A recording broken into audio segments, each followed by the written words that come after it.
মাঝে মধ্যে হালকা ফুলকা মিষ্টি খেতে ইচ্ছে হলে বা বিকেলে নাস্তা হিসাবে যখনই বলুন এই পিঠার রেসিপিটা কিন্তু একবার ট্রাই করে দেখতে পারেন। যেমন 10 মিনিটে বানিয়ে নিতে পারবেন তেমন খেতে অনেক মজার। তো হ্যালো এভরিওয়ান, আমি মেরি, আপনারা দেখছেন মিক্স ফ্লেভার চ্যানেল। ভিডিওর শুরুতে প্রথমে একটা কড়াই নিয়ে নিলাম আর কড়াইতে দিয়ে দিলাম 1.5 কাপ জল। চায়ের কাপে 1.5 কাপ জল নিয়েছি আর সামান্য একটু লবণ অ্যাড করে দিলাম। জলটা ভালো মতো ফুটে উঠুক ততক্ষণ আমরা একটু ওয়েট করি। এবার এখানে দিয়ে দেব কাপের 2 কাপ পরিমাণে ময়দা। তো এখানে ময়দার বদলে আপনারা আটাও ব্যবহার করতে পারেন, তাতে কোনো সমস্যা নেই। আপনাদের হাতের কাছে যেটা অ্যাভেলেবল থাকবে সেটা দিয়ে কিন্তু পিঠাগুলো বা নাস্তাগুলো বানিয়ে নিতে পারবেন। ভালো করে একটু নাড়াচাড়া করে নিচ্ছি। আর বন্ধুরা, এখানে আমি 2 কাপ ময়দার সাথে 1 থেকে 1.5 কাপ মতো জল ইউজ করেছি। খামিটা খুব ভালোভাবে করা হয়ে গেছে। এবার এই খামিটা আমি একটা থালাতে উঠিয়ে নিচ্ছি। বাতাসের নিচে একটু রেখে দেব, তাহলে খুব সুন্দরভাবে ঠান্ডা হয়ে যাবে। আর বন্ধুরা, এই খামিটা যে খুব গরম অবস্থাতেই চটকাতে হবে সেটা নয়, আমরা ঠান্ডা হওয়ার পরে খামিটাকে চটকে নেব। এবার আরও একটি পরিষ্কার কড়াইতে কাপের আধা কাপ মতো সুজি নিয়ে নিলাম। আর এটা হলো কাঁচা সুজি। গ্যাসের আঁচটা মাঝারি থেকে একদম লো আঁচে রেখে সুজিটাকে ভালো করে এবার নাড়াচাড়া করে আমরা ভেজে নেব। যে যেখান থেকে আমার ভিডিও দেখছেন, আমার ভিউয়ার্সের কাছে ছোট্ট একটি রিকোয়েস্ট রইল, অবশ্যই আমার ভিডিওগুলো ভালো লাগলে চ্যানেলটি সাবস্ক্রাইব করে দিয়ে পাশের বেল আইকনটি প্রেস করে রাখবেন। তো বন্ধুরা দেখুন, সুজিটা অনেকটা ঝরঝরে হয়ে গেছে। এবার এই সুজিটার ভেতরে অ্যাড করলাম কাপের 2 কাপ পরিমাণে তরল দুধ। দুধটা আগে থেকে জাল করে ঠান্ডা করে রেখেছি। চাইলে আপনারা এখানে কাঁচা দুধটাও ব্যবহার করতে পারেন। দেখুন, সুজিটা খুব সুন্দরভাবে সেদ্ধ হয়ে গেছে আর এখানে নরম একটা পাক রেডি হয়ে গেছে। এবার এখানে আমি চা চামচের 2 চা চামচ পরিমাণে কোকোনাট পাউডার অ্যাড করব। আর এই পাউডারটা যে কোনো মুদির দোকানে কিনতে পাওয়া যাবে। চাইলে আপনারা কাঁচা নারকেলটা কুড়িয়েও দিতে পারেন। আর এখানে দিয়ে দেব কাপের আধা কাপ পরিমাণে মিল্ক পাউডার। তবে বন্ধুরা, মিল্ক পাউডার পুরোটাই অপশনাল থাকলো, আমরা যেহেতু তরল দুধের ওপরে কেশাটা বানাচ্ছি। আবারও সুন্দরভাবে নাড়াচাড়া করে নিচ্ছি। আর এখানে দুধটা একটু বেশি দিলে খেরসাটা খেতে বেশি ভালো লাগবে। সুন্দরভাবে নরম পাকে আমাদের খেরসা রেডি হয়ে গেছে। এবার এখানে স্বাদ মতো চিনি অ্যাড করতে হবে। তো আপনারা এখানে চিনিটা অবশ্যই স্বাদ বুঝে দিয়ে দেবেন। আমি এখানে চিনি ব্যবহার করেছি কাপের 1 কাপ পরিমাণে। আর বন্ধুরা, এখানে আমি চিনিটা একেবারে না দিয়ে অল্প অল্প করে চিনিটা দিচ্ছি। এতে কি হবে বলুন তো, খেরসাটা কখনোই পাতলা হবে না বা একদম নরম পাকে আবারও ফিরে যাবে না। তো এইভাবে আপনারা অবশ্যই অল্প অল্প করে চিনি ব্যবহার করবেন, তাহলে খেসাটা একই রকমই থাকবে। কেননা যে কোনো ক্ষীর বা পায়েসে দেখবেন চিনি দেওয়ার পরে একটু পাতলা হয়ে যায়, তো অল্প অল্প করে চিনি দিলে পাতলা হবে না। পিঠার জন্য আমাদের পুর তো পুরো রেডি হয়ে গেছে। পুরটাকে একটা প্লেটে রেখে এক সাইড করে রেখে দেব। এই পুরটাকে বন্ধুরা একটু ঠান্ডা করতে হবে, তাহলে আমাদের পিঠাগুলো বানাতে খুবই সুবিধা হবে। আর গরম পুর দিয়ে কখনো পিঠা বানাতে যাবেন না, তাহলে পিঠার পেট ফেটে যাবে। এটাকে এবার কয়েক মিনিটের জন্য একটু বাতাসের নিচে রেখে দিচ্ছি। আমাদের যে খামিরটা ছিল, খামিরটা খুব ভালোভাবে ঠান্ডা হয়ে গেছে। এখন খুব সুন্দরভাবে হাত দেওয়া যাবে। তো খামিরটাকে আর একটু মসৃণ করে তোলার জন্য এখানে আমি ঘি অ্যাড করে দিলাম। ঘিটা দেওয়ার পরে ভালো করে এটাকে চটকে মেখে নিতে হবে। দেখুন, হাতের তালু দিয়ে একদম ডোলে চটকে যতটা পারা যায় একটু মেখে নেবেন। আর যত ভালো করে এই খামিটাকে আপনারা মাখতে পারবেন তত স্মুথ হবে, পিঠাগুলো সহজে বানিয়ে নিতে পারবেন। হালকা ফুলকা কিছু খেতে ইচ্ছে হলে বা বিকালবেলায় যদি অল্প খিদেতে কিছু খেতে মন চায়, তাহলে এই রেসিপিটা আপনারা বানিয়ে রাখতে পারেন এবং খেতে পারেন। আর এটা বানিয়ে রাখার পরে একদিন পর্যন্ত কিন্তু অনেক সফট থাকবে, চাইলে আপনারা ফ্রিজে রেখেও কিন্তু খেতে পারেন। দারুণ একটা রেসিপি। তো দেখুন, সুন্দরভাবে একটা লেচি কেটে নিয়েছি। এই লেচিটাকে এবার একটা বেলন চাকিতে রেখে বেলে নিতে হবে।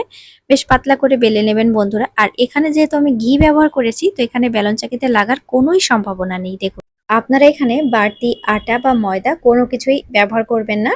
আটা ময়দা ছাড়া খুব সুন্দরভাবে আপনারা রুটিটা বেলে নিতে পারবেন, যেহেতু এর ভিতরে আমরা ঘি অ্যাড করেছি।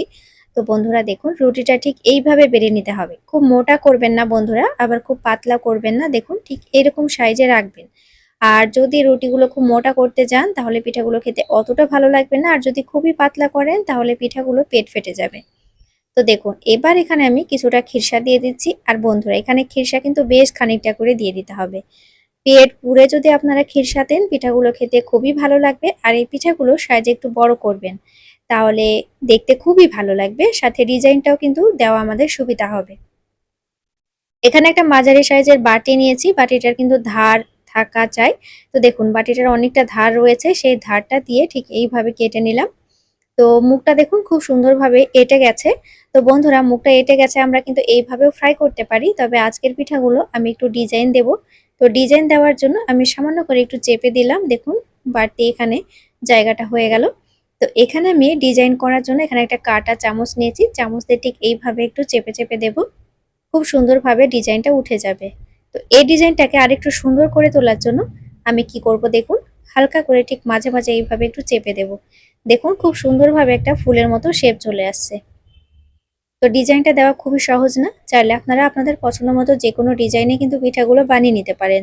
আর ভাজার পরেও কিন্তু পিঠাগুলোর ডিজাইন একই রকমই থাকে। আরেকটি পিঠা আপনাদেরকে বানিয়ে দেখাচ্ছি, দেখুন আমি এখানে রুটিটা বেশ পাতলা করে বেলে নিয়েছি, আর সাথে এখানে আমি কিছুটা খিরসা দিয়ে দিলাম। আর বন্ধুরা প্রথমেই বলেছি পিঠাগুলোর সাইজ একটু বড় করবেন, তাহলে শেপ ভালো আসবে, আবার দেখতেও ভালো লাগবে। এবার হালকা করে একটু চেপে দিয়ে একটা ধারালো বাটি দিয়ে ঠিক এইভাবে কেটে নেবেন। পিঠাগুলো বানাতে অনেক মজা লাগে বন্ধুরা, শুধু তাই নয় পিঠাগুলো খেতে অনেক মজার। বাড়িতে মেহমান আপ্যায়নে কিন্তু আপনারা এই পিঠাগুলো রাখতে পারেন। তো দেখুন আরও একটি ডিজাইন আপনাদেরকে বানিয়ে দেখাচ্ছি। প্রথমে কাঁটা চামচ দিয়ে ধারগুলোতে ঠিক এইভাবে হালকা করে একটু চাপ দিয়ে নেবেন সুন্দরভাবে। দেখুন কাঁটা চামচের যে অংশটা রয়েছে সেটাতে সুন্দর একটা শেপ উঠে গেল, ডিজাইন উঠে গেল। এবার এই ডিজাইনটাকে আরেকটু সুন্দর করে তোলার জন্য মাঝে মাঝে ঠিক এইভাবে একটু বেঁকিয়ে দিতে হবে, তাহলে সুন্দর একটা শেপ চলে আসবে। দেখুন অনেক সুন্দর হয়েছে পিঠাটা। চাইলে আপনারা এই পিঠাগুলো কিন্তু ভাপিয়েও খেতে পারেন। তো এখানে আমি পিঠাগুলো ভাপাবো না, আজকে এই পিঠাগুলো একদম তেলে ফ্রাই করব। তো আপনাদেরকে সেটাও দেখিয়ে দেব যে তেলে ফ্রাই করার পরে পিঠাগুলো কত সুন্দর থাকে, একই রকমই কিন্তু ডিজাইন থাকে। যে যেখান থেকে আমার ভিডিও দেখছেন আমার ভিউয়ার্সদের কাছে ছোট্ট একটি রিকোয়েস্ট, অবশ্যই আমার চ্যানেলটি সাবস্ক্রাইব করে দিয়ে পাশের বেল আইকনটি প্রেস করে রাখবেন। আর এই পিঠাগুলো বন্ধুরা খেতে যে কত মজার হয় সেটা আপনারা পুরো ভিডিওটা না দেখলে আর বানিয়ে না খেলে কিন্তু বিশ্বাসই করবেন না। এখানে তেলটা খুব ভালো করে গরম করা হয়ে গেছে, আর এখানে একটু তেল বেশি নেবেন। যেহেতু এখানে পিঠাগুলোর সাইজ একটু বড় করেছি, তো পিঠাগুলো একটু ডুবো তেলে ভাজতে হবে। আর পিঠাগুলো ভাজতে খুব বেশি টাইম লাগবে না, 5 মিনিটের মধ্যে আপনাদের সব পিঠাগুলো ভাজা হয়ে যাবে। তেলে ছাড়তে ছাড়তেই পিঠাগুলো সুন্দরভাবে ভাজা হয়ে যাবে। আর আজকের পিঠাগুলো আমি খুব পুড়িয়ে বা লাল করে ভাজবো না বন্ধুরা, যেহেতু আমরা খামিরের ওপরে পিঠাগুলো রেডি করেছি, তো হালকা করে একটু লালচে ব্রাউন কালার ধরিয়ে উঠিয়ে নেব। বন্ধুরা এইভাবে আপনারা খামির করা ময়দা বা আটার উপরে পিঠা বানিয়ে নর্মাল ফ্রিজে কিন্তু কন্টেনারে ভরে রেখে দিতে পারেন। যদি গরম গরম পিঠা খেতে ইচ্ছে হয় তাহলে ঝটপট ভেজে খেতে পারেন, আর যদি ঠান্ডা খেতে ইচ্ছে হয় তো আপনারা সকালে বানিয়ে সন্ধ্যাতে খুব সুন্দরভাবে খেতে পারেন, বা সন্ধ্যায় বানিয়ে রাত্রে বা সকালেও কিন্তু খেতে পারেন। তো দেখুন একে করে সব পিঠাগুলো আমার ভাজা হয়ে গেছে। আর আমি একটু ব্রাউন ব্রাউন কালার রাখছি, খুব বেশি কালার এখানে ধরাচ্ছি না। এইভাবে এই পিঠাগুলো ভাজলে না দেখতে বেশি ভালো লাগে, সাথে খেতেও অনেক মজার হয়, খুব নরম হয়, সফট হয়। তো দেখুন কতটা মজার হয়েছে, আর ডিজাইনগুলো একই রকমই রয়েছে। তো বন্ধুরা চলুন এবার পিঠাগুলোকে আমরা এবার ঠান্ডা করে আপনাদেরকে দেখাই পিঠাগুলো কতটা মজার হয়েছে। তাহলে বন্ধুরা এইরকম মজার মজার রেসিপি পেতে অবশ্যই আমার চ্যানেলটি সাবস্ক্রাইব করে দিয়ে আমার পাশে থাকবেন, যাতে নতুন নতুন রেসিপি ছাড়ার সাথে সাথেই আপনাদের কাছে সহজে নোটিফিকেশন চলে যায়। তো পিঠাগুলো এখানে আমি 3টে 4টে করে ভেজে নিচ্ছি, একসাথে সব পিঠাগুলো ভাজছি না, যেহেতু কড়াইটা আমার একদমই ছোট ছিল। দেখুন ভেতর থেকে কত মজার হয়েছে, শুধু তাই নয় খেতে এত মজার হয়। তো অবশ্যই ট্রাই করে দেখবেন আর আমাকে কমেন্ট করে জানাবেন। নতুন নতুন রেসিপি নিয়ে ফিরে আসবো আবার নেক্সট এপিসোডে। আজকের মতো এই পর্যন্তই, অবশ্যই আমার সাথে থাকবেন। Thank you.